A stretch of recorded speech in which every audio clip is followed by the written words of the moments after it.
Module 11. The Cognitive Domain. This refers to the mental processes and abilities involved in learning, thinking, problem-solving, and understanding.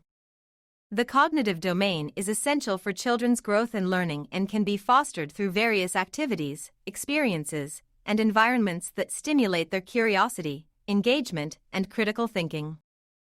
Roles of effective early childhood educators. When it comes to effective early childhood educators, there are some key roles they play. One of their main responsibilities is to make sure that they're meeting the needs of their students, which means tailoring their instruction accordingly. They also help facilitate and direct learning alongside the children, acting as learning guides to help them grow and develop. Another critical aspect of their role is to teach social norms and conventions to the children and provide them with engaging problem-solving experiences that are meaningful and useful. Early childhood educators must fulfill these roles to help children succeed in their academic and social development. The young child as a scientist. Educators play a crucial role in helping children develop the basic skills they need for lifelong science learning. One way to do this is by debriefing after activities. This means talking about what the students were taught, what they learned, and what questions they might still have. Debriefing encourages students to think creatively, which means coming up with new and innovative ideas, divergently, which means considering different options, and convergently, which means focusing on already known facts to solve problems. Scaffolding conceptual development is also an important concept. This means building on what students already know. So, when they learn something new, they can connect it to what they already understand. This helps students build a strong foundation of knowledge. Another important thing to keep in mind is the age appropriateness of science concepts.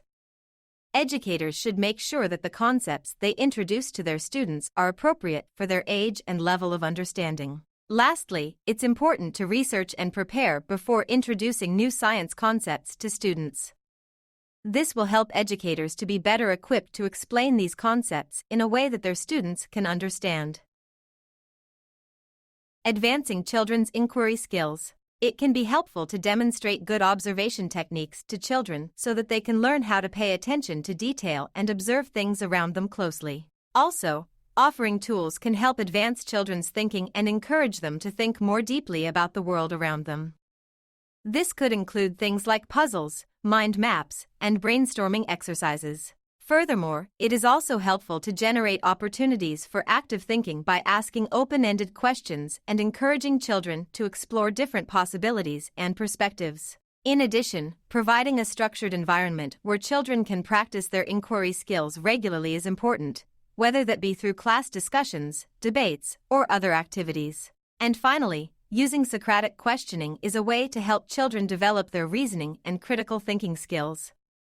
For example, the teacher could ask them questions like "How do you know that?"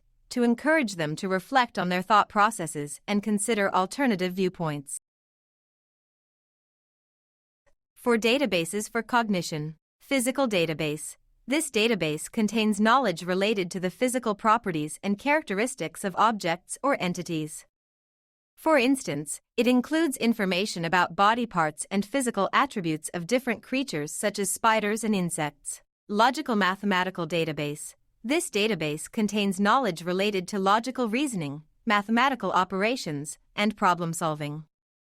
For example, it includes knowledge that enables a person to compare and contrast spiders and insects based on their number of legs, body parts, prey-catching methods, habitats, and classifications. Representational database.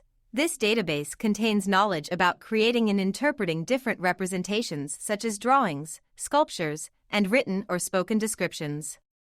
For instance, it includes knowledge that enables a person to draw a picture of a spider or an insect, sculpt them, write a story or a report about them, or explain their differences to others. Social conventional database.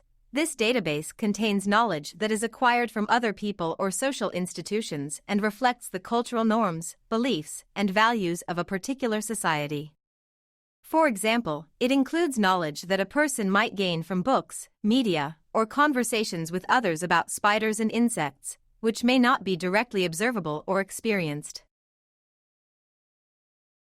Pruning. Pruning is a process in brain growth periodization. a stage where brain development changes. During the brain growth period, which is characterized by changes in brain development, pruning is a critical process. Pruning involves the elimination of neural pathways that are weak or infrequently used by the brain. This process is most aggressive around the age of 10 when the brain is still maturing and adapting to the environment.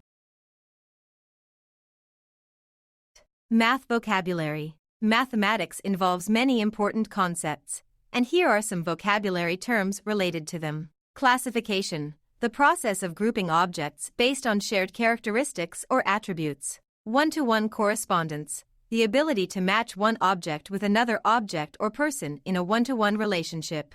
Matching, the process of finding objects that correspond to each other in terms of their pattern, color, or design. Conservation, the understanding that an object's size, shape, or volume remains the same even if it is moved or divided into smaller parts. Cardinality, the number of elements or objects in a set or group. Subitizing, the ability to recognize and count a small number of objects without counting them one by one.